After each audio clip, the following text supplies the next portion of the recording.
आपने इतनी रात तक भाई नरेश सिंह मीणा का स्वागत किया है, ये बहुत बहुत धन्यवाद। साथियों, क्रांति करना चाहते हो ना? क्रांति करना चाहते हो तो इंकलाब जिंदाबाद, नरेश मीणा संघर्ष करो। साथियों, इस दिन का मैं बहुत सालों से इंतजार था, क्योंकि यहाँ पर किसान कौमों को गुलाम बनाया जा रहा है, मजदूरों को गुलाम बनाया जा रहा है। साथियों, आज आपके बीच में भगत सिंह के रूप में एक क्रांतिकारी आया है। साथियों, इनका हौसला कम नहीं होना चाहिए। मैं कह रहा हूँ, चौधरी चरण सिंह ने कहा था कि हे मेरे किसान भाई, तेरा एक पैर तो किसान खेत की मेर पे होना चाहिए और एक पैर आपका संसद में होना चाहिए। लेकिन आपने किसको चुन के भेजा है? जो व्यापारी, जो आपके बोर्ड से गलत काम करता है, भ्रष्टाचार करता है। इसलिए साथियों, किसान कौम के बेटों को आपको जिता के भेजना है। साथियों, 1 साल से जूते चप्पल नहीं पहने, किस लिए नहीं पहने? कि इस धरती को, हाड़ौती की धरती को मैं जिन दो दन्ना सेठों ने जो कब्जे में कर लिया राजनीति को, उस राजनीति को इस धरती से उखाड़ के फेंक दूंगा। साथियों, आप सब नरेश मीणा बन के आपको चुनाव लड़ना है, बहुत बड़ो बनाएंगे। यहाँ का जो करोड़पति दन्ना सेठ, अरबपति दन्ना सेठ जो चुनाव लड़ रहा है, वो ये समझता है कि मैं जनता को खरीद लूंगा, लेकिन ये जनता अंता की स्वाभिमानी है। इस जनता ने क्रांति करने की सोच ली है और ये आजादी लेके रहेगी, आजादी लेके रहेगी। इंकलाब जिंदाबाद। वो कहा है प्रवीण भाई साहब, अंता वाले प्रवीण जी भाई साहब, अंता वाले प्रवीण जी भाई साहब। ग्राम बड़वा के बुद्धिजीवी नागरिकों, हम नौजवान साथियों, युवाओं, आज आप लोगों के डिसीजन एवं निर्णय का रूप में भाई नरेश जी मीणा है। अब तक आप लोग दोनों ही दलों को वोट देते हुए आ रहे हैं, लेकिन दोनों ही दल आप लोगों का शोषण करते आ रहे हैं। आपने वोट दिया, लेकिन आपको क्या मिला? कुछ नहीं मिला। ये सब ठेके, शराब के ठेके इनके, जो जिन दलों को आप वोट दे रहे हैं, रेत के ठेके इनके। आज रेत कितनी महंगी मिल रही है हमारे यहाँ, खाद आपको समय पर नहीं मिल रहा है तो उसके साथ अटैचमेंट लगाया जा रहा है। मैं ये कहता हूँ तो भाई नरेश को वोट दो, ये सारी सुविधाएं आपको इजी गोइंग सहजता से उपलब्ध होगी, हर संभव उपलब्ध होगी, दावे के साथ उपलब्ध होगी। गारंटी देता हूँ मैं इस चीज की आपको। कोई व्यक्ति आपकी समस्या को नहीं सुने, इसकी गारंटी है मेरी। मैं कहूंगा आपसे कि भाई नरेश को वोट देकर विधानसभा में जयपुर भेजो। नरेश एक ऐसा युवा है जो आप लोगों की समस्याओं के लिए संघर्ष करेगा, मरते दम तक संघर्ष करने वाला व्यक्ति है। आज तक ऐसा कोई व्यक्ति मैंने इस विधानसभा में चुनाव लड़ने के लिए कभी नहीं आया। आज विकल्प के तौर पे आप लोगों के पास ऐसा युवा है जो आपके बात को विधानसभा में जाकर रखने के लिए पूर्ण रूप से सक्षम है, योग्य है और पूरे दम से अपने बात को विधानसभा में रखेगा, आपकी समस्याओं का निदान करने के लिए संघर्ष करेगा। नरेश तुम संघर्ष करो, नरेश तुम संघर्ष करो। इंकलाब, इंकलाब, इंकलाब, भारत माता की, भारत माता की।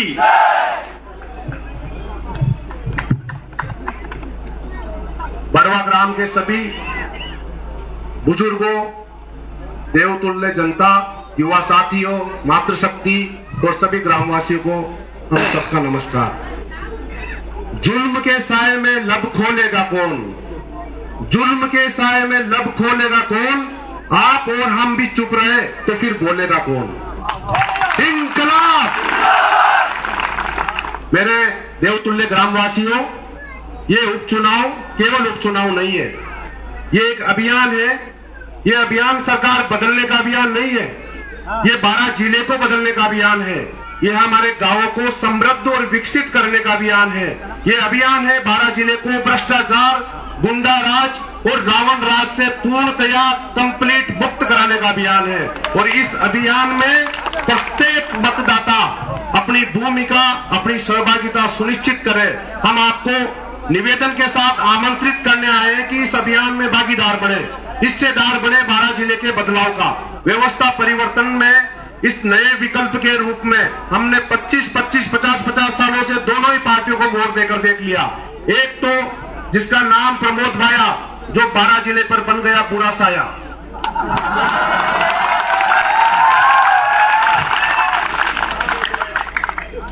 कोई कहता है पत्थर खाया, रेत खाया, बाटा खाया, पूरा गांव खाया, लेकिन हमारे बारां जिले, इनके साथ साथ हमारे बारां जिले के भविष्य को भी खाया।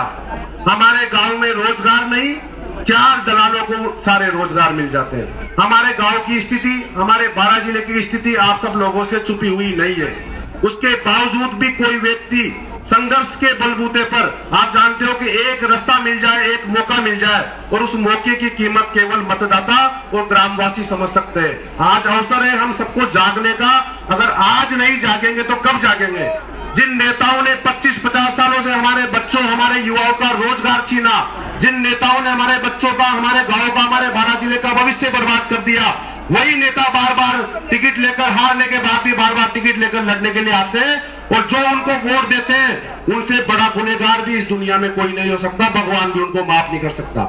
आप लोगों को जागने की आवश्यकता है। जो 50 साल के मेरे बुजुर्ग हैं, 60 साल के मेरे बुजुर्ग हैं, हम सब ने, आप सब लोगों ने वोट दिया। अब उसमें तो कोई चेंज नहीं आ सकता, लेकिन जो हम युवा बचे हैं, आपके बच्चे, हम सबके भविष्य को सुधारने का समय है।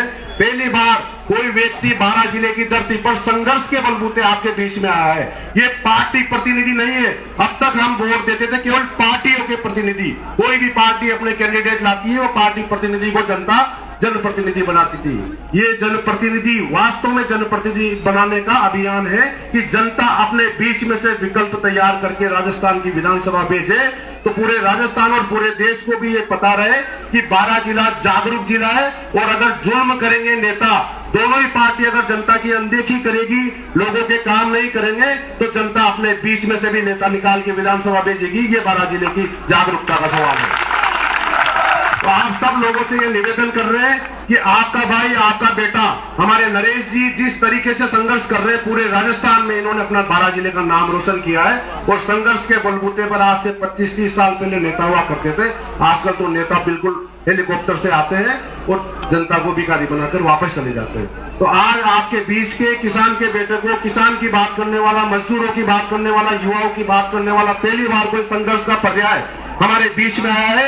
हम सबकी नैतिक जिम्मेदारी बनती है कि जितनी मजबूती से हमने भ्रष्टाचारियों को वोट देकर पहले भेजा, उतनी मजबूती से उन भ्रष्टाचारियों को बाहर निकालने का काम बड़वा, अंता, मांगरोल की जनता को करना है। और नरेश जी को मजबूती से, पूरी एकजुटता से इस अंता विधानसभा से जिताकर जयपुर भेजना है। क्योंकि इनके संघर्ष का परिणाम इनको क्या मिला कि ये जेल जाते हैं, जेल से आते हैं, फिर जनता के लिए लड़ते हैं, फिर जेल जाते हैं। ऐसा व्यक्ति, ऐसा लड़ाका राजस्थान में दोबारा हमको नहीं मिलेगा। इसलिए इस लड़ाके को, आपके बेटे को मजबूत करने का समय है। आप सबसे विनती करते हैं, हाथ जोड़कर निवेदन करते हैं कि एक बार 2.5 साल का मौका आपसे मांग रहे हैं। और 2.5 साल में ये गांवों की समृद्धि और आम आदमी को मजबूत करने का ये अभियान है। इसमें आप सब लोगों का साथ चाहिए। आप सब लोगों का साथ और सहयोग और आशीर्वाद की अपेक्षा में हम आपसे निवेदन करते हैं। बहुत बहुत धन्यवाद। बहुत बहुत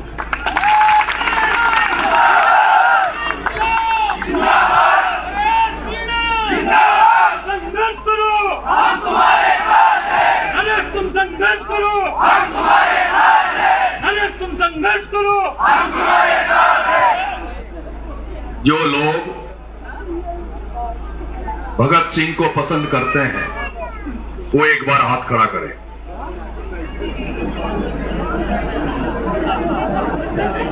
हाथ नीचा कर लो। अब मैं नारे लगाऊंगा और जहां कहीं भी भगत सिंह होंगे,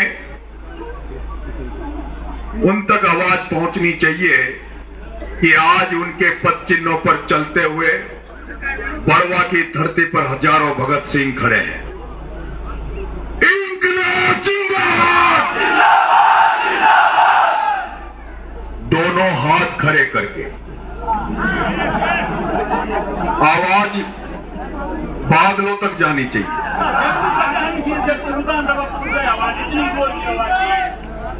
इंकलाब जिंदाबाद, इंकलाब जिंदाबाद, इंकलाब जिंदाबाद, भगत सिंह अमर रहे, भगत सिंह अमर रहे, इंकलाब जिंदाबाद, भारत माता की, भारत माता की, भारत माता की, वंदे वंदे।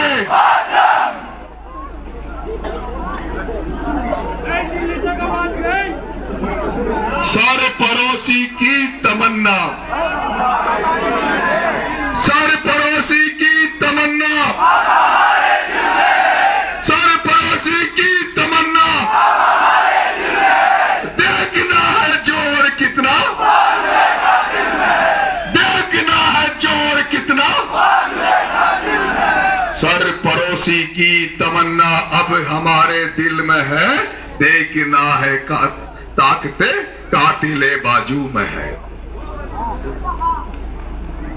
मेरे बड़वा के पिता तुल्य बुजुर्गों, हजारों की तादाद में खड़े मेरे युवा साथियों, प्यारे बच्चों, मैं चुनाव के लिए वोट मांगने आया हूं, समर्थन मांगने आया हूं, लेकिन मुझे ऐसा लग रहा है कि पहली बार जो अंता में उपचुनाव विधानसभा का हो रहा है, उसमें जो जोश है, जो जुनून है, जिस तरह से जनता सड़कों पर निकल रही है, जिस तरह से जनता इस चुनाव को लड़ रही है, जनता ने इस नरेश मीणा के चुनाव को अपने हाथ में ले लिया है, उससे ऐसा लग रहा है कि जो सपना नरेश मीणा बरसों से देखता था, जो नरेश मीणा बरसों से सोचता था कि एक दिन भगवान करे ऐसा है जब हाड़ौती के लोग भी जाग जाए और हाड़ौती के लोग भी जाग कर सड़कों पर आकर अपने अधिकार और हकों के लिए अपनी आवाज को बुलंद करने लग जाए। और आज मैं देख रहा हूं इस चुनाव में हंता का हर व्यक्ति अपनी आवाज को बुलंद कर रहा है, किसानों के पक्ष में, मजदूरों के पक्ष में अपनी आवाजों को बुलंद कर रहा है। मेरे प्यारे भाइयों, मेरे युवा साथियों, हर युवा के दिल में भगत सिंह धड़कता है, हर युवा के दिल में भगत सिंह धड़कता है। हर युवा चाहता है कि उसके जीवन में कुछ न कुछ बदलाव आए, परिवर्तन आए, कुछ नयापन आए, नया सेटअप जमे। जिस तरह से भगत सिंह ने आजादी की लड़ाई लड़ी, भगत सिंह जब आजादी की लड़ाई लड़ रहा था, उसे लगा कि आजादी की लड़ाई में हजारों लोग शहीद हो गए, लेकिन देश आजाद नहीं हो रहा, लोगों में जन क्रांति नहीं आ रही, जनता में देश प्रेम नहीं जाग रहा। इसलिए उस भगत सिंह ने 23 साल के बच्चे ने जनता को जगाने के लिए और अंग्रेजों को, बेड़े अंग्रेजों को कानों तक आवाज पहुंचाने के लिए पहले तो अदालत में बम फोड़ा और बाद में इस देश की जनता को जगाने के लिए हंसते हंसते वो फांसी के फंदे पे झूल गया, फांसी के फंदे पे लटक गया। उसी तरह से नरेश मीणा इस हाड़ौती की जनता को जगाने के लिए, हाड़ौती की जनता को इन धन्ना सेठों से, व्यापारियों से के गुलामी से छुड़ाने के लिए नंगा पैर सड़कों पे निकला हुआ है। नरेश मीणा चाहता कि एक बार ये हाड़ौती की जनता भी जाग जाए, हाड़ौती का किसान भी जाग जाए और अपनी समस्याओं को दूर करने का खुद ही कोई न कोई हल निकाल ले।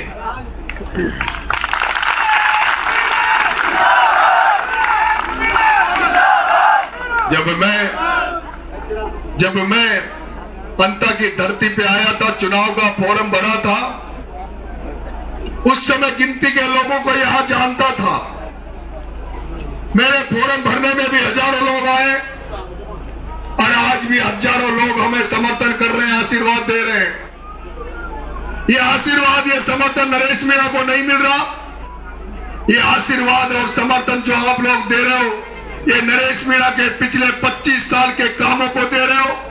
ये आपने सोशल मीडिया पे लोगों की चर्चाओं में सुनकर कि नरेश मीणा वो शख्स है राजस्थान में जिसने पहला नरेश मीणा है, जिसने जनता के लिए संघर्ष करते हुए जिसको पत्तों कुछ नहीं मिला, कुछ नहीं बना, लेकिन उसको 14 बार जेल यात्रा जानी पड़ी, यातनाएं सहनी पड़ी, 32 मुकदमे उसको जनता की सेवा के बदले गिफ्ट में मिले।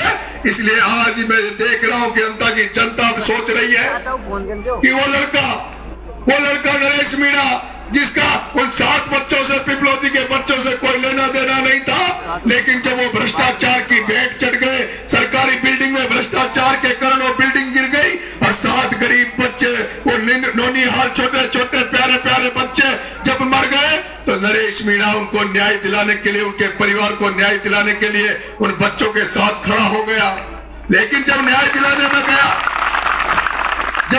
दिलाने गया तब आपने देखा होगा, जब मैंने धरना दिया तो वहां की महारानी ने नरेश मीणा को 40 दिन जेल में डाल दिया। नरेश मीणा को 40 दिन इसलिए जेल में डाल दिया कि ये पहले 8 महीने समझौता के चक्कर में टोंक में जेल लेके आया है, इसको 2-4 बार लगातार जेल में डाल दो, ये डर जाएगा, फिर दोबारा नहीं बोलेगा। इसलिए 40 दिन वहां जेल में डाल दिया था। लेकिन वो भूल गए कि मैंने तो इंकलाब का नारा के साथ आगे बढ़ रहा हूं। भगत सिंह के चोले को गले में डाल रखा है। जिस तरह से भगत सिंह ने इस देश की आजादी के लिए अपना सर्वस्व न्यौछावर कर दिया था, हंसते हंसते फांसी पर चढ़ गया था। जब भगत सिंह का चोला उठाया, भगत सिंह का झंडा हाथ में ले लिया है, तो ये जेल तो क्या करेगी। अगर किसानों के लिए, गरीबों के लिए अगर मौत को भी गले लगाना पड़ा तो तुम्हारा बेटा मौत को भी गले लगा।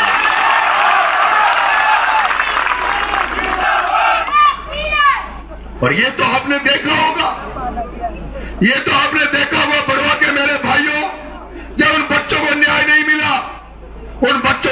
मिला, 40 दिन जेल में रहने के बाद भी न्याय नहीं मिला, तो जयपुर में बकरियां ले जाकर धरने पे बैठ गया, भूख हड़ताल करी।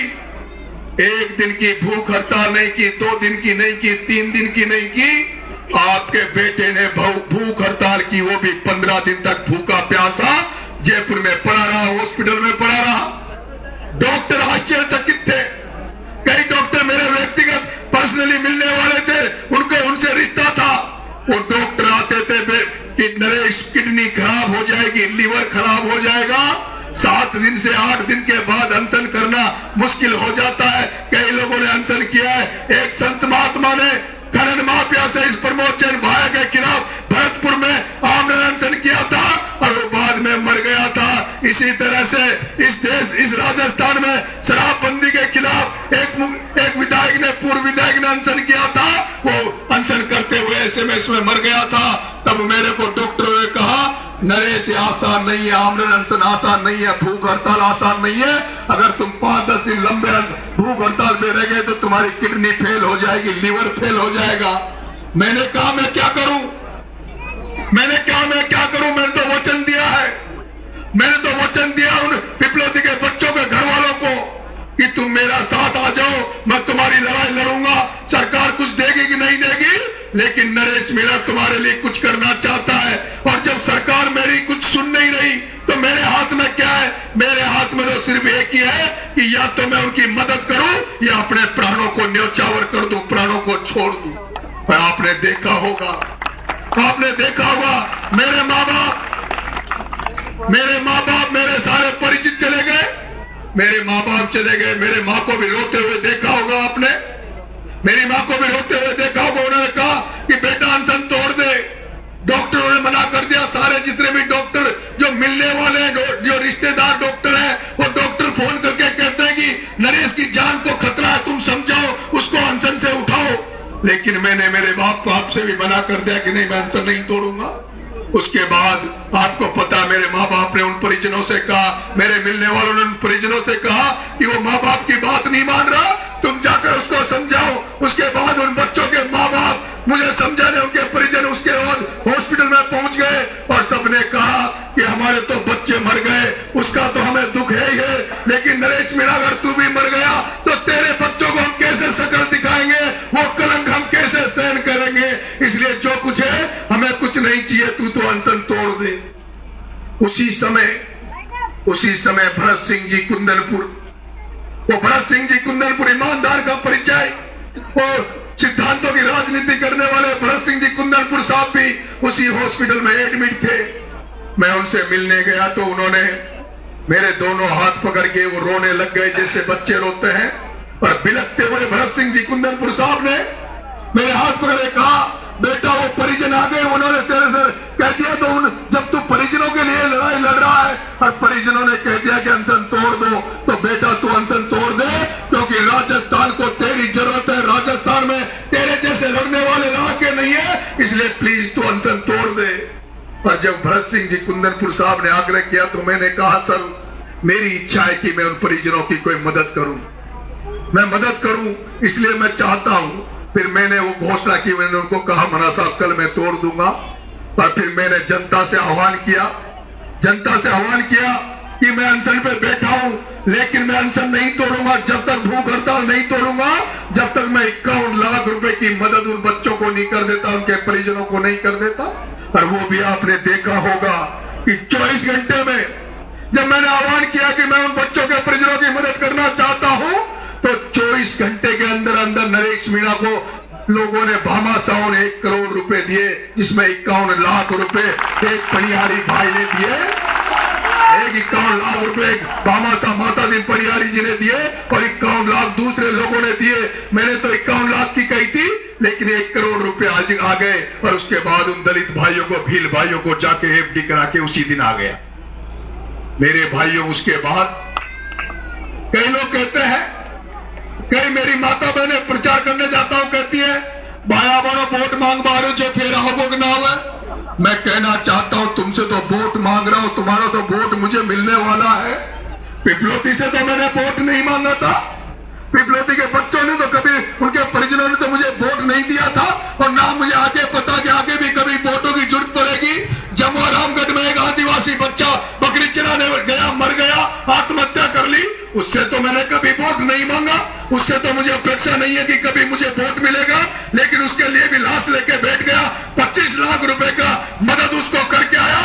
तो अंता वालों तुम तो सोच लो, जब तुम मुझे वोट देकर 2 चुनाव हार गया, तीसरा चुनाव जिता दोगे, मेरा भाग्य की लकीर को खोल दोगे, मेरा राजयोग की लकीर को खोल दोगे, तो तुम तो आदेश करोगे। तो जैसे आज रात को तुम यहाँ खड़े हो, किसी भी समय पुकारोगे तो नरेश मीणा तुम्हारे साथ खड़ा रहेगा, तुम्हारी सेवा में।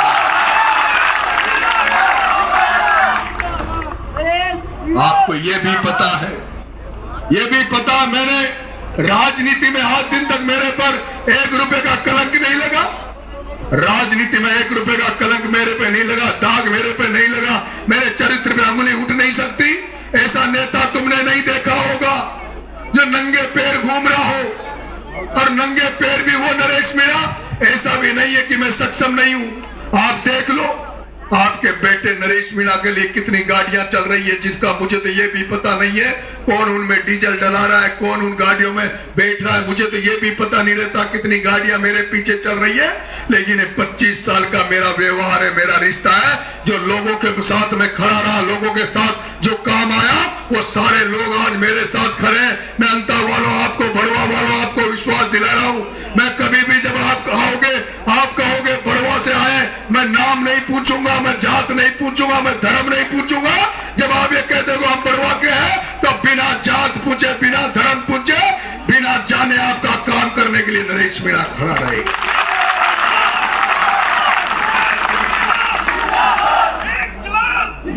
मेरे भाइयों 11 तारीख को वोटिंग होगी, 11 तारीख को वोटिंग होगी। कई तरह के षड्यंत्र किए जाएंगे, जैसे षड्यंत्र अभी किया गया है। मेरे नाम का एक नरेश नाम का फोरम बनाया गया, उससे भी गन्ना और किसान, उससे चुनाव चिन्ह मांगा गया। लॉटरी हुई, लॉटरी में खाटू श्याम की कृपा हुई, बाबा खाटू श्याम ने, जैसे मुझे 2 चुनाव में गन्ना किसान मिला, उसी तरह इस बार भी गन्ना किसान दे दिया। लेकिन गन्ना किसान का चुनाव चिन्ह मिलने के बाद भी चुनाव आयोग ने मेरा गन्ना किसान का चुनाव चिन्ह रोक रखा है। 2 दिन हो गए, अभी तक मुझे चुनाव आयोग ने गन्ना किसान का चुनाव चिन्ह नहीं दिया है। इसीलिए आज तक मैंने फेसबुक पे गन्ना किसान का चुनाव चिन्ह नहीं डाला है। लेकिन मैं प्रशासन से कह देना चाहता हूं कि जल्दी से जल्दी किसान मेरे को गन्ना किसान का चुनाव चिन्ह अलॉट करे, नहीं तो मैं कल एसडीएम कार्यालय का घेराव करूंगा, कलेक्ट्री का घेराव करूंगा। मैं चेतावनी देना चाहता हूं।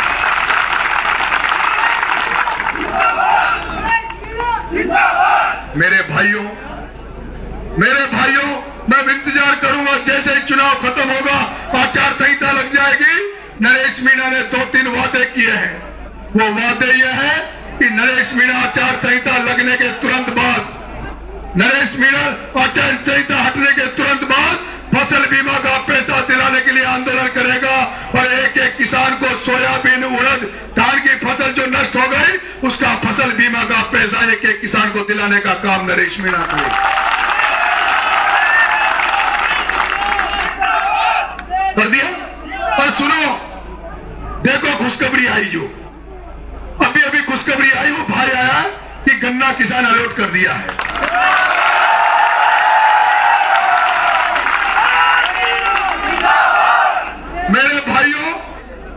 मेरे भाइयों, आचार संहिता खत्म होते ही फसल बीमा के पैसे दिलवाने के लिए लड़ाई लड़ूंगा, आंदोलन करूंगा, एक एक किसान को फसल बीमा का पैसा दिलवाऊंगा। थोड़े दिन दुख पालो, अगर 14 तारीख तक खाद के कट्टे सही रेट में नहीं मिले तो चुनाव जीतते ही कहीं रैली जुलूस नहीं निकालूंगा, सीधा जुलूस को कलेक्ट्री में घुसा दूंगा।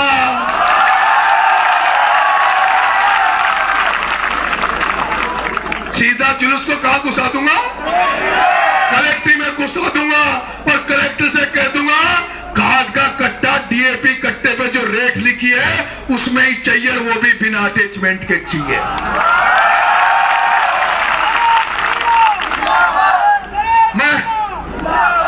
मुझे अभी समस्या बताई कि बड़वा गांव में खेतों पर जाने का रास्ता नहीं है, खेतों पर जाने में दिक्कतें होती है,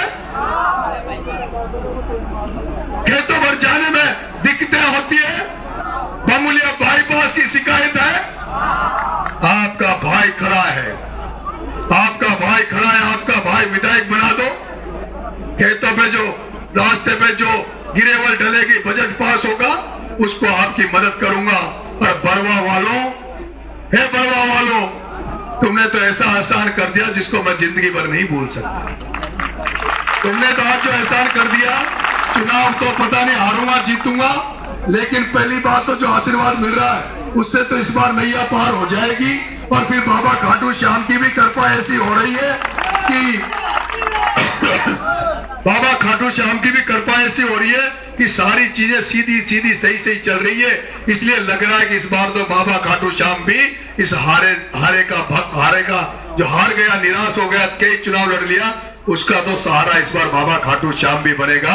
अब आप आशीर्वाद है, आपका समर्थन है, पूरों का, बड़वा का एक एक वोट ढूंढ कर निकाल लोगे, एक एक वोट मुझे दिला दोगे, अपने परिवार की गारंटी लो, अपने भाई बंधुओं की गारंटी लो। और अंता विधानसभा में मेरे भाइयों, आप सब भगत सिंह सेना के मेंबर हो, अंता विधानसभा में जो भी रिश्तेदार नातेदार हैं, सबको फोन घुमाओ कि बड़वा तो एक तरफा नरेश की तरफ गया और एक तरफा पूरा अंता विधानसभा दोनों पार्टियों की जमान जब्त करा दो, ताकि पूरा हिंदुस्तान देखे कि अंता की जनता ने चुनाव लड़ा। तो समर्थन है तो हाथ खड़े करके आशीर्वाद दो।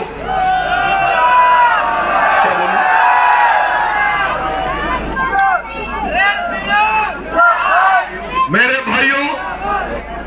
भाइयों, मेरा चुनाव चिन्ह किसान और गन्ना है। मेरा चुनाव चिन्ह किसान और गन्ना है। 9 नंबर पर मेरा बैलेट नंबर 9 है। 9 नंबर पर नाम है, सबको समझाना है किसान और गन्ना। क्योंकि मैंने पहले तो मैंने प्रयास किया था कि इस बार मुझे हल मिल जाए, हल, क्योंकि धरणीधर महाराज का चुनाव चिन्ह भी हल है, लेकिन फिर वो नहीं था। तो फिर मन का किसानों का दूसरा चिन्ह है किसान और गन्ना, तो किसान और गन्ना ले लिया। किसान भाइयों, खूब गन्ना चूसना और खूब मिठास घोलना, सबके अंता के सबके लोगों मुंह मीठा हो जाए, सबके मुंह में गुड़ चला जाए, ऐसा माहौल क्रिएट कर देना। और 14 तारीख को मेरा मुंह भी मीठा करवा देना।